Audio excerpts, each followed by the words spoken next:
Assalamualaikum warahmatullahi wabarakatuh. Perkenalkan, nama saya Anastasia dari Prodi D3 Sistem Informasi. Di sini saya akan mempresentasikan tentang studi kasus internasional proteksionisme Amerika Serikat terhadap impor daging Kanada. Proteksionisme yang pertama, proteksionisme dalam perdagangan internasional mengandung dua makna, yaitu yang pertama merupakan paham yang menekankan usaha pemerintah untuk melindungi dunia usaha. Yang kedua merupakan usaha pemerintah untuk memberikan hambatan-hambatan perdagangan seperti tarif kuota, pajak, dan lain-lain yang digunakan untuk melindungi industri dalam negeri terhadap perdagangan ekspor dan impor dari produk negara lain. Terus proteksionisme juga diartikan sebagai kebijakan energi yang menghambat perdagangan internasional melalui tarif bea masuk impor, pembatasan kuota, pemberian subsidi, sejumlah hukum nasional sebagai instrumen untuk menekankan impor, bahkan aturan fundamental dengan melarang masuknya impor.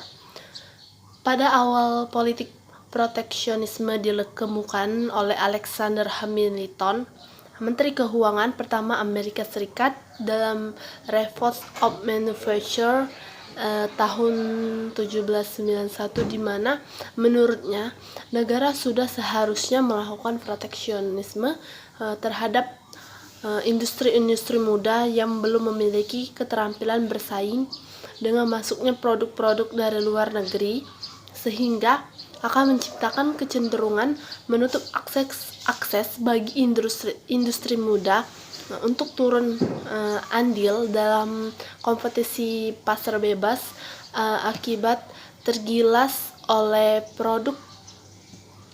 produk-produk asing. Kemudian yang kedua, kasus bisnis internasional.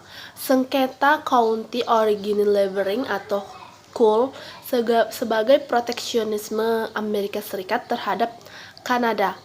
County Original Labeling juga merupakan sebuah peraturan pelabelan yang disahkan oleh hukum perundang-undang Amerika Serikat yang mewajibkan para pengecek bisa dikatakan negara atau perusahaan untuk mencantumkan label negara asal pada berbagai jenis produk makanan dengan maksud tujuan memberitahu konsumen bahwa mengenai informasi sumber makanan tertentu seperti daging sapi segar, daging babi, dan domba, kecuali produk olahan.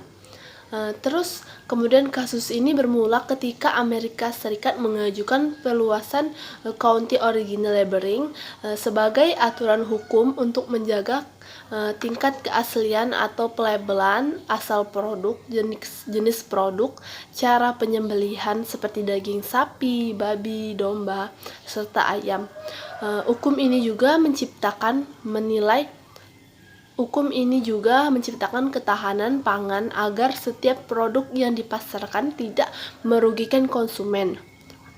Terus pihak Kanada menilai aturan tersebut hanyalah alasan Amerika Serikat bahwa warga itu secara sederhana pemberlakuan County Origin Labeling akan menguntungkan konsumen, akan tetapi bagi pengusaha atau pembisnis akan cenderung menyulitkan untuk mencampurkan produk olahan daging yang berasal dari negara lain dan mengakibatkan industri ternak cenderung sulit berkembang.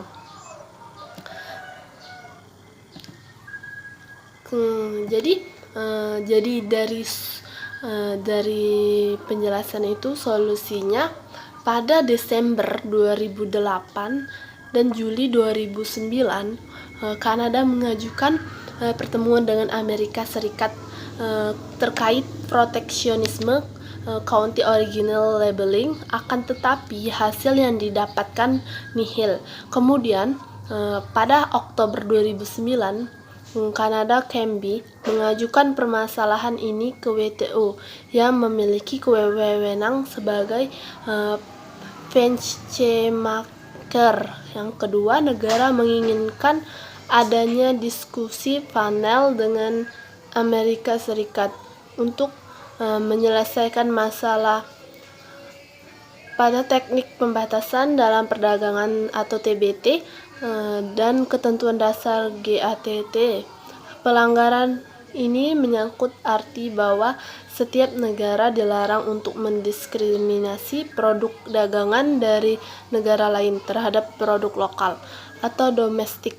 Akibatnya akan merugikan produsen impor serta merugikan kemampuan kompetitif industri ternak.